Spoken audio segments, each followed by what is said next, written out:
Hey everyone, and welcome back to the channel.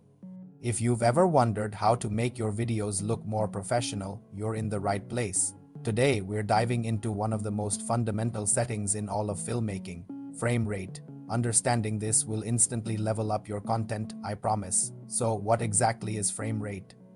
You've probably seen the letters FPS, which stand for frames per second. It's exactly what it sounds like. The number of individual pictures or frames your camera captures every single second. A video is just a bunch of these photos played back really fast to create the illusion of motion. The more frames you have per second, the smoother that motion will appear. Let's break down the three most common frame rates you'll encounter: 24, 30, and 60 FPS. Each one has a distinct look and feel, and choosing the right one is a powerful creative tool. First up, 24 frames per second. This is the magic number for cinema. For nearly a century, movies have been shot and projected at 24 FPS. It creates a subtle, natural motion blur that our eyes associate with a cinematic, story-driven experience. If you want your videos to feel dramatic, professional, and like a real film, 24 FPS is your best friend. It's perfect for short films, narrative content, and any project where you want that classic movie magic. Next, we have 30 frames per second. This is the workhorse of the digital world. It's slightly smoother than 24 FPS and has become the standard for broadcast television, news programs, and a huge amount of online content, including many YouTube videos. It gives a clean, crisp look that feels very real-time and immediate. For vlogs, tutorials, corporate videos, or live streams, 30 FPS is a fantastic, reliable choice. It's straightforward and delivers a great-looking result for most general purposes. Then we have 60 frames per second, and this is where things get buttery smooth. Shooting at 60 FPS captures twice as much information as 30 FPS.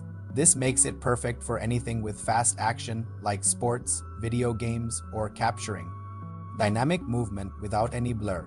But its real superpower is slow motion. Because you have so many frames, you can slow your 60 FPS footage down to 24 or 30 FPS in your editing software, and you'll get stunning, silky smooth slow motion shots. It's an incredible tool for adding drama and highlighting specific moments. Now, a quick but crucial tip: shutter speed. A common rule of thumb, known as the 180-degree shutter rule, is to set your shutter speed to roughly double your frame rate. So if you're shooting at 24 FPS, aim for a shutter speed of 1/50th of a second. At 30 FPS, go for 1/60th, and at 60 FPS, use 1/125th. This simple trick helps maintain that natural motion blur I mentioned earlier and prevents your footage from looking jittery or choppy. It's one of those small details that makes a huge difference. A mistake many beginners make is either mixing frame rates without a purpose or just shooting everything at the highest setting possible, like 60 FPS. While it might seem like more is better, using 60 FPS for a simple talking head video can look a bit unnatural, almost too smooth, and it also creates much larger video files. The key is to be intentional. Even if you're just shooting on your phone, these principles apply.